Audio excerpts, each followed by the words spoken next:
Okay, you got me, right? You see me. I'm walking around here. You can see me all the way back there. Right? All the way to the back of the room. I am way over here. Okay, so this is how to get good video on a mobile device. Now, the thing about this is pretty much the same as how you would use one of these, a digital video camera, like a full regular one, because it's the same kind of methodology. The first thing is, you're doing it wrong right now. You're holding your phone like this. Landscape. For shit's sake. Turn it landscape.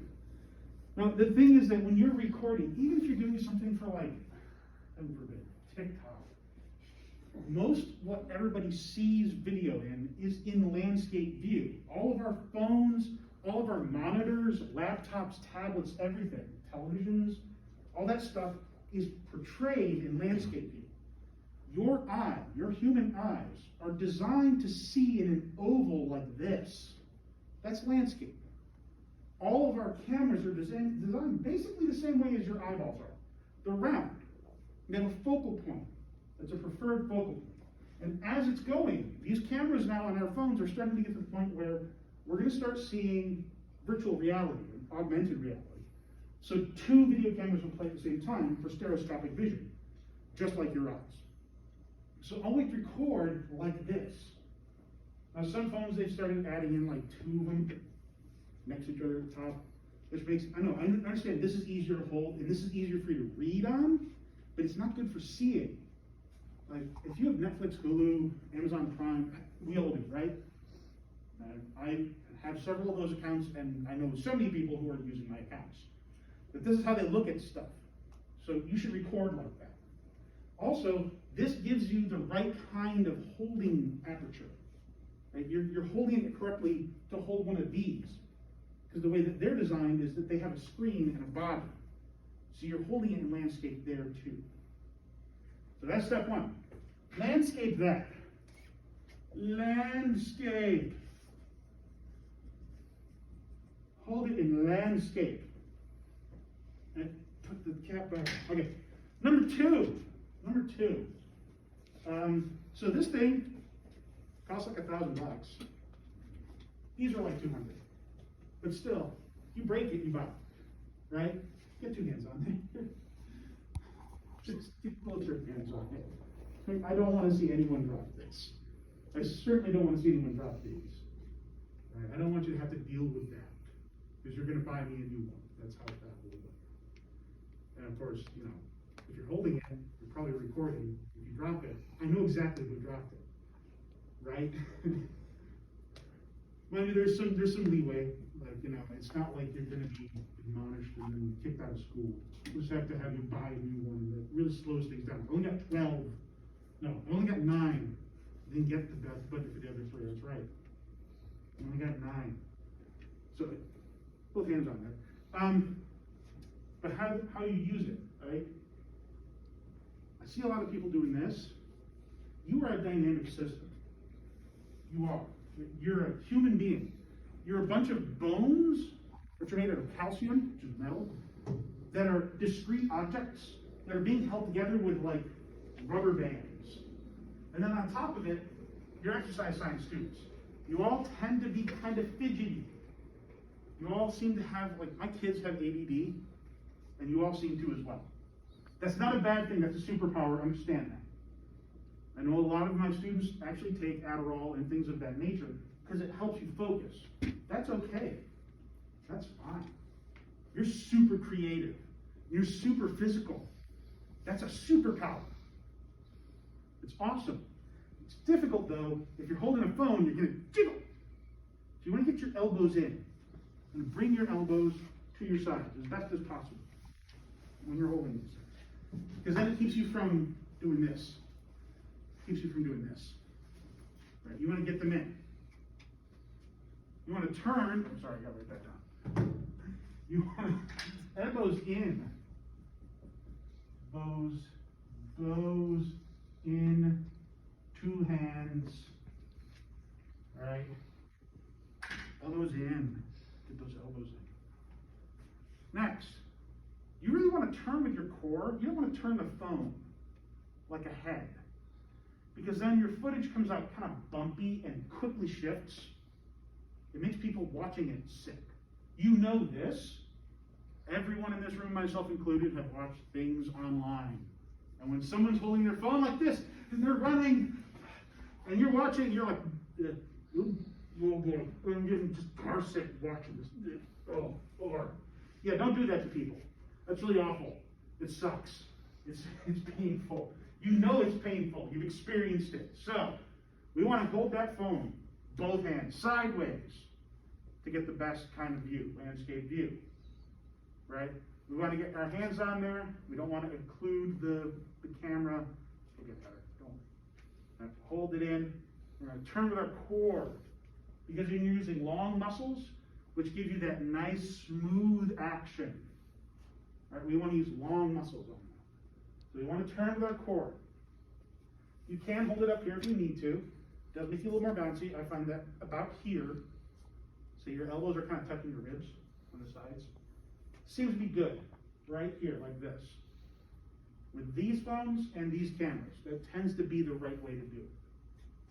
Nice turning with the core, right? So then you get that nice smooth effect. You better be recording me, because you're going to put this on YouTube, by the way. Okay, so I'm going to write that down. Turn with core. Core. Big muscles, good. All right. Now the next thing is something that you can set on your phone, on your camera of your phone. If I can turn mine on and see it. I'm not sure if you can see it, but you see I have the grid lines on, right? You want to turn those on, because you're going to want to try and keep your subjects in the center 75% of the screen. All right, so I have my little grid lines on. You should turn them on too. Right? Every single camera phone I have found since like 2003 has these little grid lines on it. Right? They don't show up in the video. They're there for you to help. The purpose of them is so that you can try and keep whoever you're looking at in that middle square bit. This one's set with the 9 squares. There's also 16 squares. The more squares, better. The more grid lines, better. Because the center 75% of your view is the part that is the most in focus. Just like your eyeballs. With your eyes, that center 75%, which is not squared off. It's, oval shaped, because your eyeballs are round. But that center 75% is the part that actually sees most accurately, right? At the edges, it starts to warp, and it gets that fisheye lens effect. Now, the software on our phones are getting better and better, taking out that warping effect, but it can never truly be removed just because of physics. The light's coming in at an oblique angle. That's how it's going to go. Right? So, we got that. Holding out in your hands in landscape with your elbows in and your 2 hands, and you got to turn to the core, right? You got to turn on those grid lines and keep people in the center 75.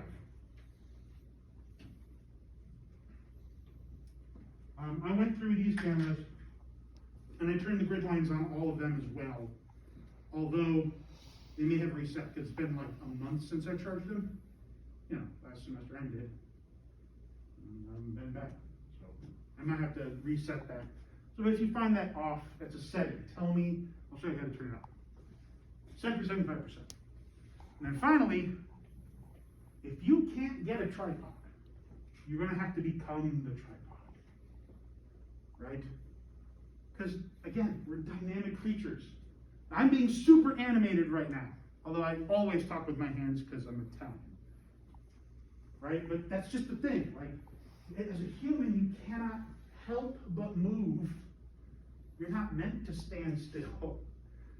So we move a lot, and we are tracking somebody who's moving, right? Chances are you're playing with your dog and you're recording your cat or your friends, or just something crazy that you notice someplace. That's why you pulled out your phone and started recording.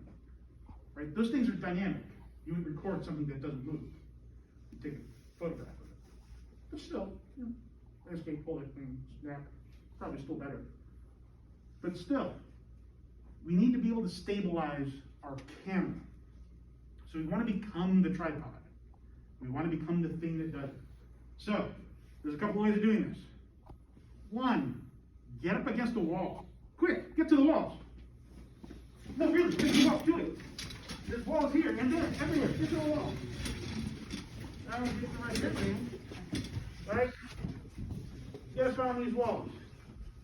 I can even get up against the door like this. That works. Flat, hard. Put some weight into it. Put your foot back. One foot up against the door or wall. 1 foot out. Lean against it. Take your body weight out of the equation. You can still turn with your core. You can kind of rock against the wall. Right? That's going to help you a lot. It's going to make your photos and your videos so much more stable. You want to take your body weight out of consideration. Another thing you can do is same sort of thing. If you can get to a doorway, they work great. You get a doorway, it's the same thing. You put 1 foot next to it, put your shoulder into it, get the other foot out. Right? Like really, it's super stable. You can also do this at a desk. Quick, back to your desk. Don't stop recording. Don't stop believing either. Right? This is very useful. I've always been like a big fan of, as soon as cell phones could take video, I was like, this is the way you should be taking notes in class. Right? Because you get direct playback. So, turn your desk into a tripod. You sit there, get your elbows on that desk. Put your body into the right? Put your body weight into the desk, put your elbows into the desk, just take your body out of consideration. Take it out. That way, this is so stable, and it's not bouncing. This is about as stable as you can get it to be. This really helps. This is the way that you get those. So, become the tripod. Become the tripod. Right. There's two considerations that we have as well, two last ones, that you will see more of when we're actually using digital cameras. That's light and sound. Right? So, with light, this is the best kind of light right here. Diffuse. Right? There's no hard shadows because it has these lights on. There's nothing really like penetrating and blasting any direction. That one.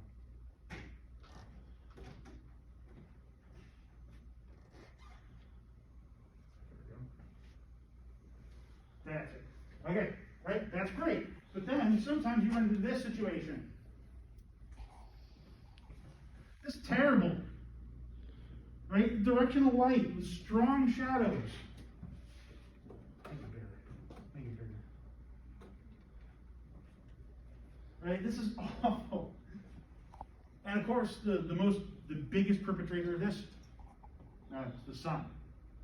If you're outside and you're using your phone, this is going to really screw things up. You don't want to be taking video into the sun. It will totally destroy anything you're looking at. It'll absolutely wash out the video and be worthless. You want to be in the situation you're in right now. If you have to. The sun is behind you. It's coming this way at your subjects. That means you need to move around to make that happen sometimes. If you can get diffuse light, that's what you want.